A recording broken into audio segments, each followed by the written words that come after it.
박현경 기자의 인사이드 아메리카. 인사이드 아메리카는 8년 연속 캘리포니아 의사협회 엘리트상에 빛나는 대한 프로스펙트 메디컬 그룹 제공입니다. 음식 전문 매체입니다. 이터 LA라는 매체, 코로나19 위기 속에 LA 한인타운 식당가 분위기가 자세히 실려 있습니다.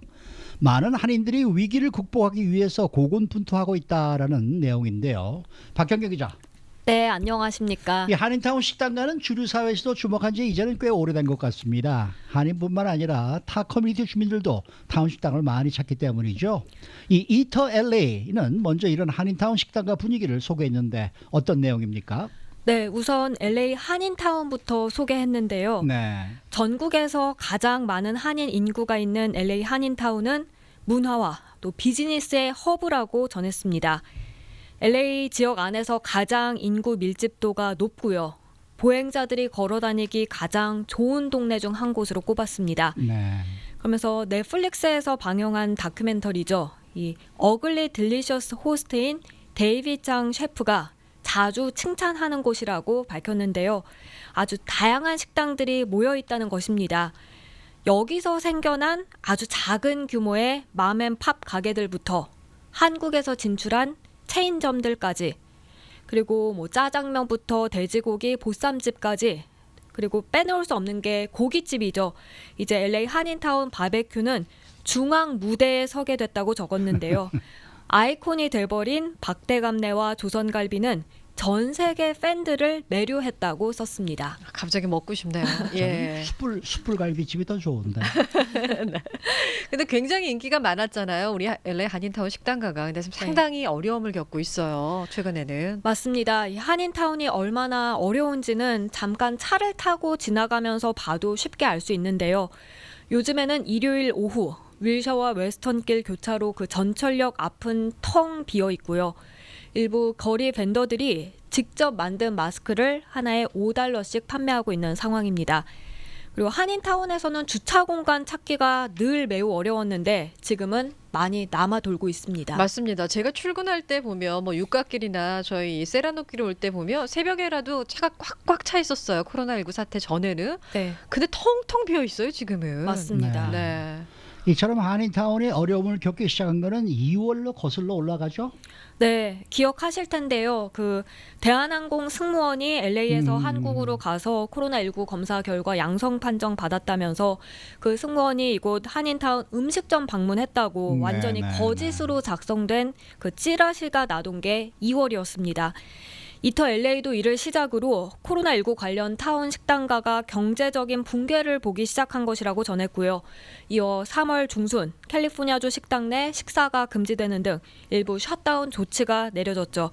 힘든 시기가 지금까지 장기적으로 이어지고 있는 상황입니다. 네.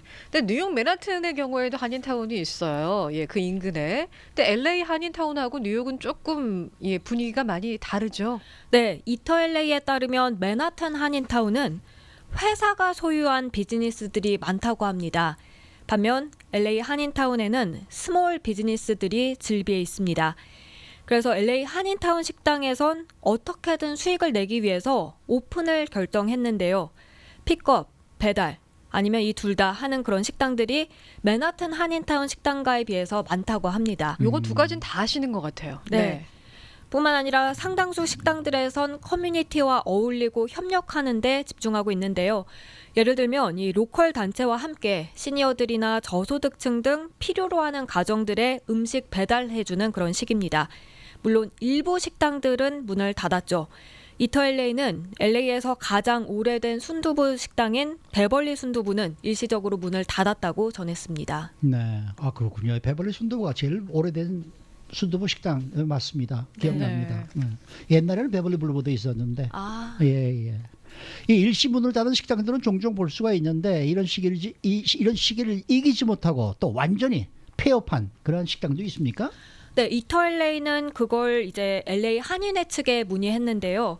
LA 한인회 제임스 한 이사는 완전히 문을 닫은 식당을 알지는 못한다고 밝혔습니다. 완전히 문을 닫게 된 식당이 있는지 당시에 확인할 수는 없지만 대신 이제 단성사처럼 일시적으로 영업을 중단한 식당은 있다고 답했습니다. 제임스 한 이사는 그러면서 한인들과 관련한 굉장히 핵심적인 부분을 짚었는데요. Koreans are pretty resilient. resilient는 이 어려운 상황에서 회복하는 힘을 말하죠. 네. 그래서 한인들은 꽤 회복력이 강하다 이렇게 강조했습니다.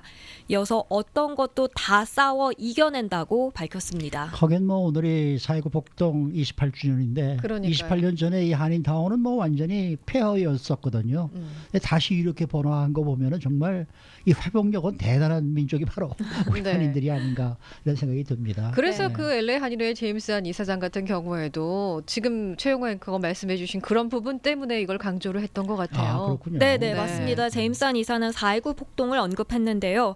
1992년 4.19 폭동을 겪고도 한인들은 다시 일어난 그 경험을 지금 상황과 비교했습니다.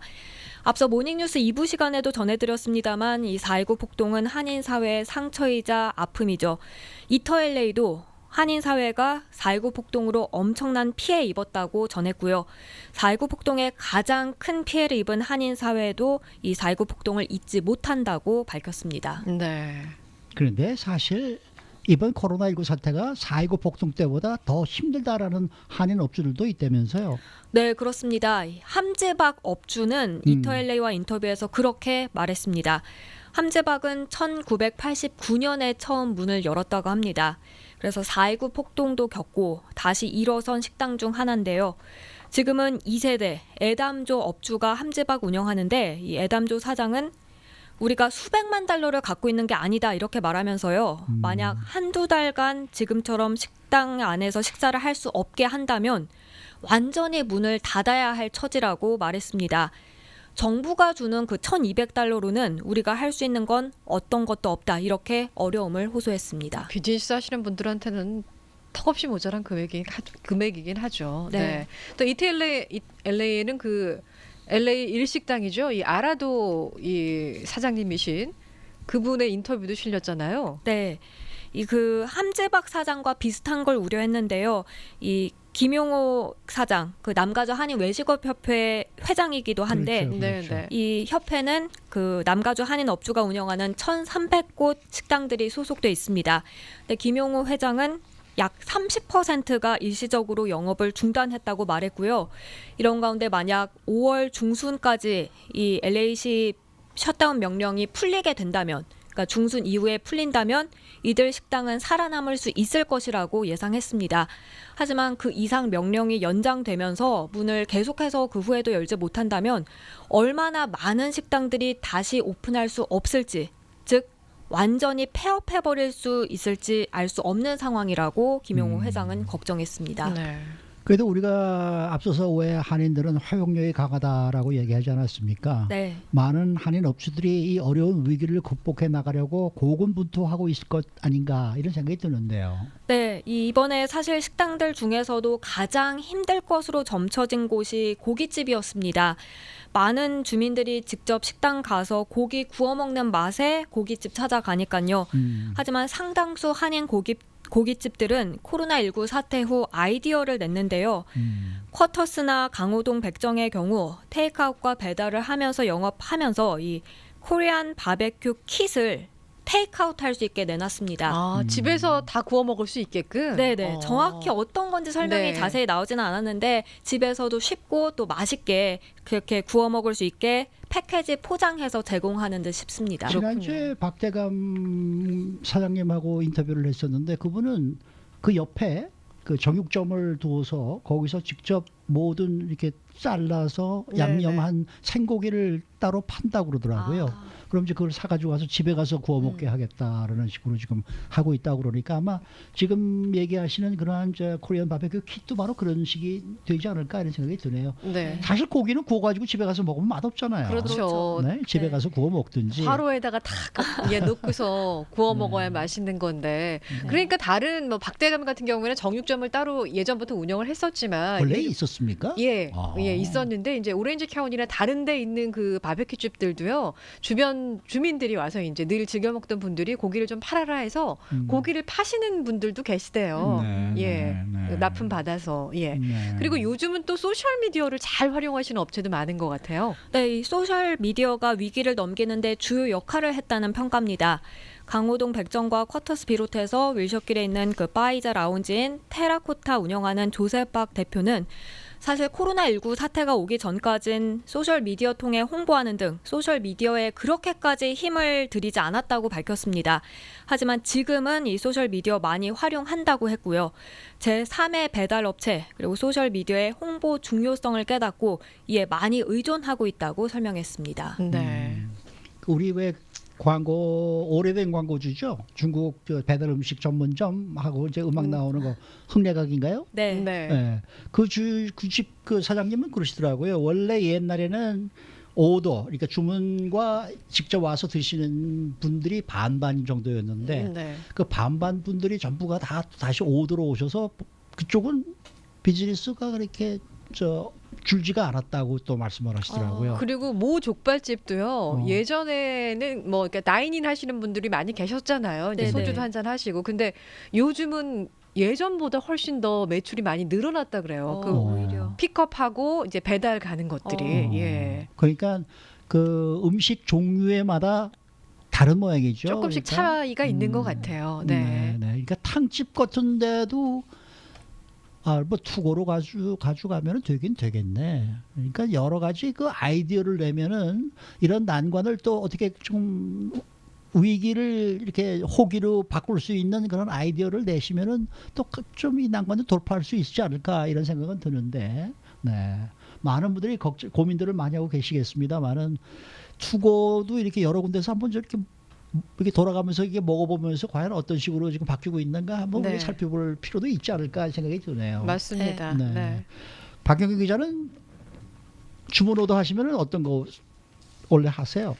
저는 원래 그러니까 뭐 탕도 하고 그랬는데 네. 지금은 그 죽향에서 도시락 같이 네, 이렇게 네. 도시락을 해주시는 게 되게 편하고 좋더라고요. 네. 우리 이정은 씨는요? 저는 골고루 지금 투고를 해다가 먹는 편이거든요. 네. 뭐 중국 음식도 그렇고요, 한식도 그렇고 엊그저께는 회도 오더를 해서 먹었습니다. 예, 전복이랑 사실 너무 날 거는 먹으면 안 된다는 생각이 좀 강하긴 했는데 참을 수가 없어가지고 예, 오더해서 먹었습니다. 네. 예. 저도 뭐 여러 가지를 이렇게 오더를 해서 먹어보는데 피자는 저기 울리쇼하고 저기 어디죠? 샌앤드루스에 있는 네네. 코리아타운 피자 하우스 예. 뭐 네. 여기 피자 맛있어요. 네. 뭐 피자 헛 뭐 이런 거보다 훨씬 거기서 특히 여러분들 핀 크러스트를 시켜보십시오. 기가 막힙니다. 네. 수고 많으셨습니다. 네, 고맙습니다. 박형경 기자였습니다.